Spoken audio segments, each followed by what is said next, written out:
Welcome, Amakhosi Network. Welcome to the channel. Today we're going to chat about what Muhsin Ertugral said about Kaizer Chiefs and what Chiefs is not doing right. And we're going to just be chatting about Kaizer Chiefs and the aspects of Kaizer Chiefs.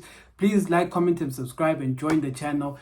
And we're going to be getting you guys to start joining the channel. So those of you who want to join the channel, just let me know. There's an Instagram, Amakhosi Network. Send me a message there, pop me a message, tell me you want to be part of the channel, and we'll set it up and you'll be able to talk. Wongaletu, we're hoping that he's the first person since he's the winner of the Kaizer Chiefs jersey. So we want his experience of the channel and just to get his views on Kaizer Chiefs.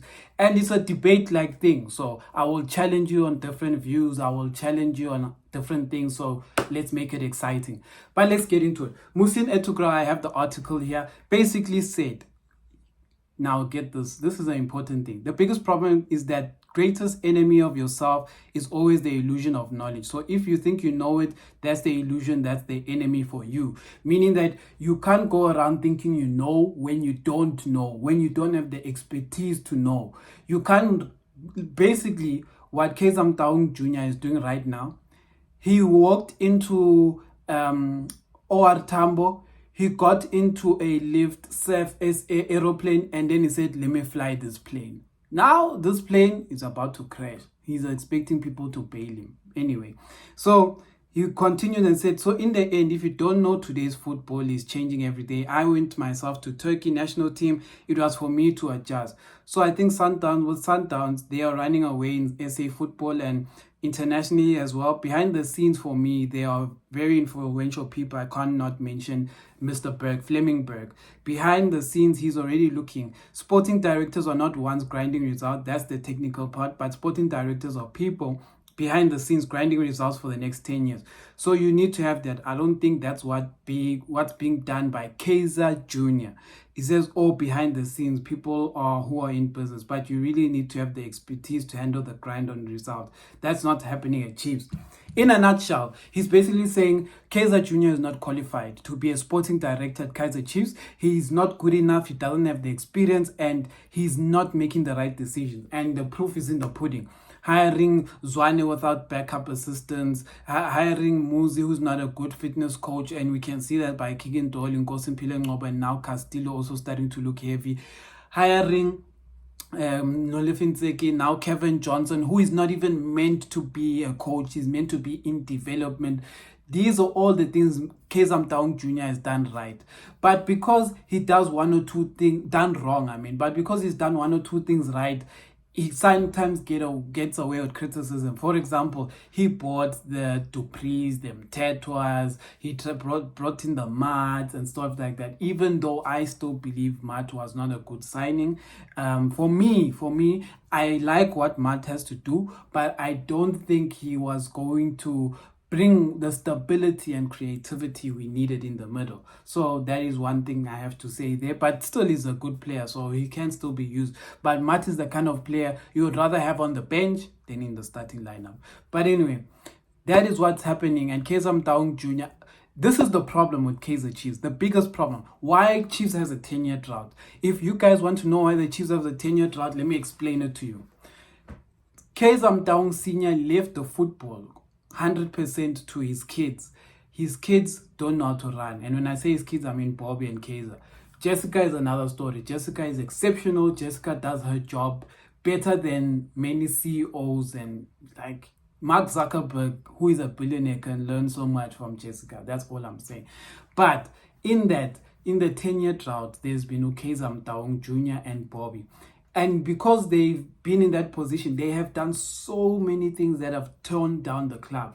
They have bought unqualified people for the Chiefs jersey. They have disrespected the Chiefs jersey.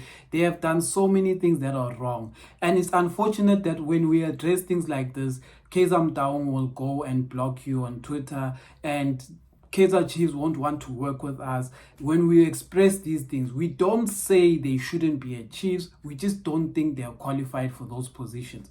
Meaning that Kaizer and Bobby should be the owners of Kaizer Chiefs and put people in those positions who are accountable. Sundowns put Fleming Berg as the sporting director. If he flops, gone.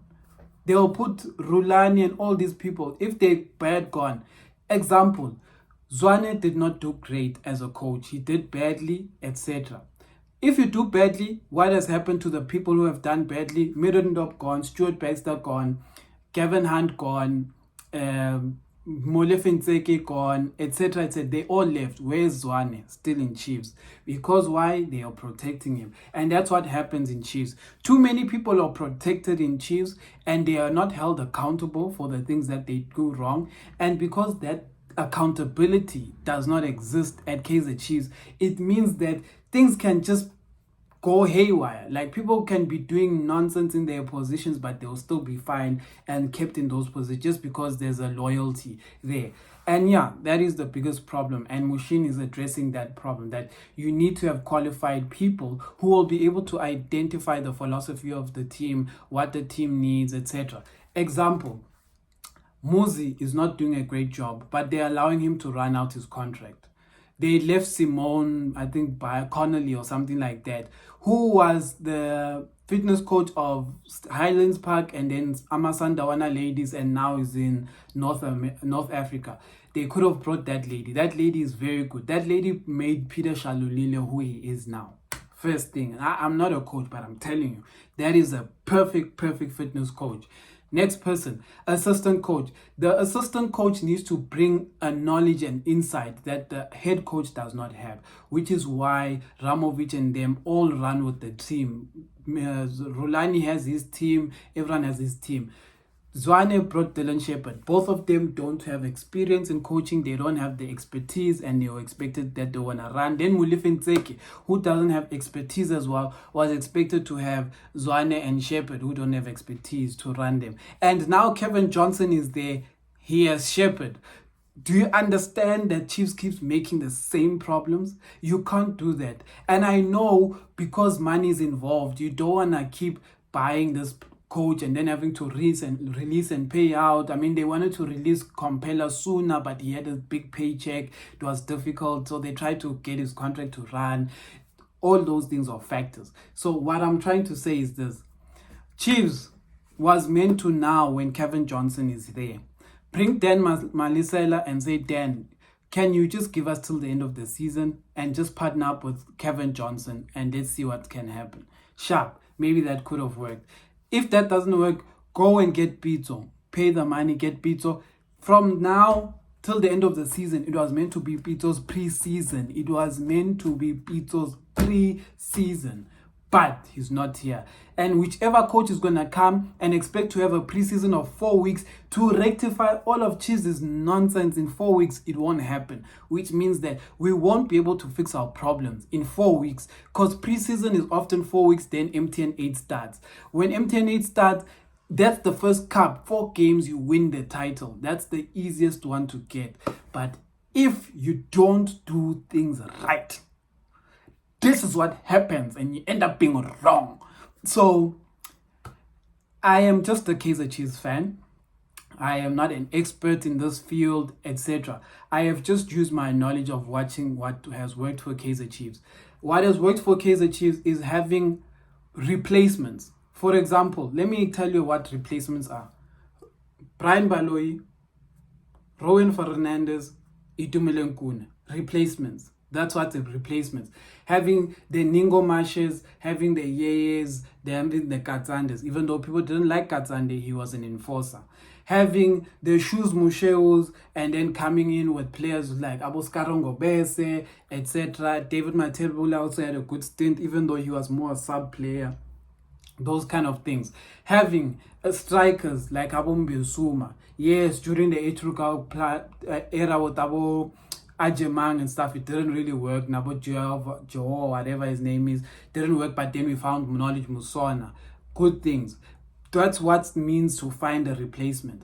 Coaching, finding the replacement for the coaching that meets your identity. What I'm trying to say is this: you have to have a philosophy. Which team should Chiefs model their football around? Chiefs should model their football around Barcelona. Why do I say Barcelona? Barcelona right now, their squad is filled of youngsters. Uyamin, that young boy, Pedri, I forgot. There's a lot of them. Joe, I forgot the names, but there's Pedri. There's that other small one who plays alongside Pedri. Those are the Gavi. I think his name is Gavi. Those ones are playing there, but it's because of the model. Xavi Alonso, Iniesta, Messi, PK, even though PK went to Manchester United at some point. Cesc Fabregas, even though Cesc Fabregas went to Arsenal, but he was produced that side. All of these players are produced there, then they just top up where there's gaps. Because if you want to take the model of Real Madrid, you have to go to the market and buy. Real Madrid invests in buying the best quality players. Mbappe will most likely be a Real Madrid player soon. So that is the Real Madrid. And we say we don't have the money to be Real Madrid. So we have to invest in the structures. Right now, Chiefs' structure is very different. I was watching the JDL. I was watching Coach Litulunyane's game. I was watching Jimmy Jambo's game. These guys, their football does not look like it's the same thing. It looks like it's the different thing, meaning there's no philosophy going up to the top. It's like, I'm a coach, I have these tactics. I'm a coach, I have these tactics. I'm a coach, I have... Under 13 has this tactics, 15, 17, 19. What tends to happen if your tactics don't align to one framework, it doesn't matter. Because when you get to the first team and say, okay, I want a winger, but this guy was playing as a wing back, and then you want to make him a winger that side, it won't work. Happy Mashiani vibes. Happy Mashiani can't defend, but he was made a striker winger. Now he's expected to play a left back. He can't defend. So it's things like that. That's all I have to say. It was a bit of a rant, but that's what I have to say for today. Amakhosi for life.